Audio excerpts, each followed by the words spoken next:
Welcome to my channel Joy tutorial.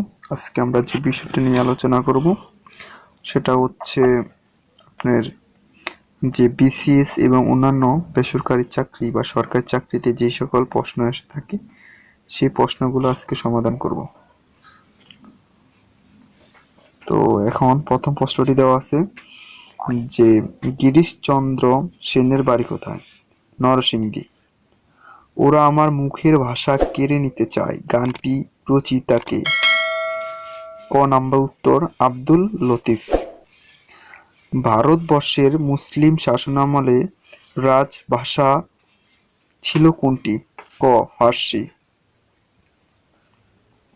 রাজা রামমোহন রায়কে রাজা উপাধি দেন কে? ক সম্রাট দ্বিতীয় আকবর। কৃষ্ণনগর রাজসভা কবি ছিলেন কে? গ আবুল ফজল। বাংলা সাহিত্যে গদ্যের সূচনা হয় কত শতকে? গ 19 শতকে। বাঙালির লেখার প্রথম মুদ্রিত গ্রন্থ কোনটি? ক নাম্বার উত্তর ব্রাহ্মণ রোমান ক্যাথলিক সংবাদ। 8 নম্বর প্রশ্ন দেওয়া আছে ফোর্ট উইলিয়াম কলেজ কত সালের কোন তারিখে স্থাপিত হয়? গ উত্তর 1800 সাল 5 মার্চ।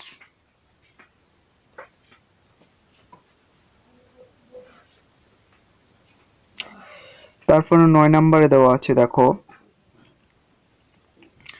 বাংলাদেশ এশিয়াটিক সোসাইটি কর্তৃক প্রকাশিত বাংলা পিডিয়া কত খণ্ডে প্রকাশিত হয়? উত্তর ঘ 10 খণ্ডে। 10 নম্বর প্রশ্নে দেওয়া আছে কোন বিষয়ের উপর বাংলা একাডেমি প্রতি বছর পুরস্কার প্রদান করে থাকে? গ উত্তর সাহিত্য।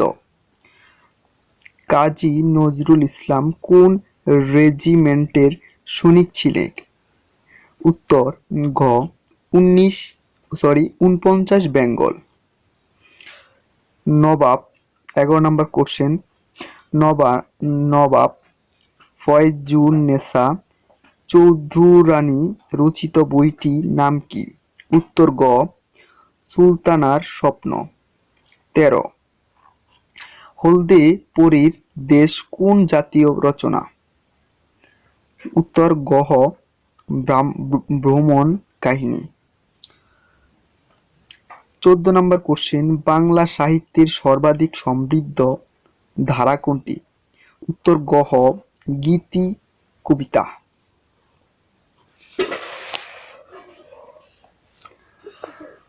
15 নম্বর বাঙালি ও বাংলা সাহিত্য গ্রন্থের রচয়িতা ছিলেন? ক নম্বর উত্তর আহমদ শরীফ। 16 নম্বর ফুল ফুটুক আর না ফুটুক আজ বসন্ত উক্তিটি কার? উত্তর খ সুভাষ মুখোপাধ্যায়। বাংলা সাহিত্যে সুফি দরবেশদের জীবন কাহিনী নিয়ে রচিত প্রথম গ্রন্থটি কোনটি?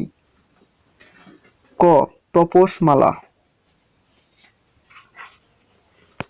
ভিডিওটা কেমন হয়েছে সেটা আমাদের কমেন্টে জানাবেন এবং ভিডিওটা যদি ভালো লাগে উপকৃত হন আপনি তাহলে আমার চ্যানেলটা সাবস্ক্রাইব করবেন, লাইক কমেন্ট এবং শেয়ার করে দেবেন।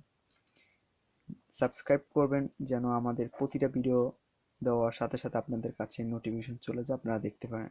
ধন্যবাদ ভিডিওটি দেখার জন্য।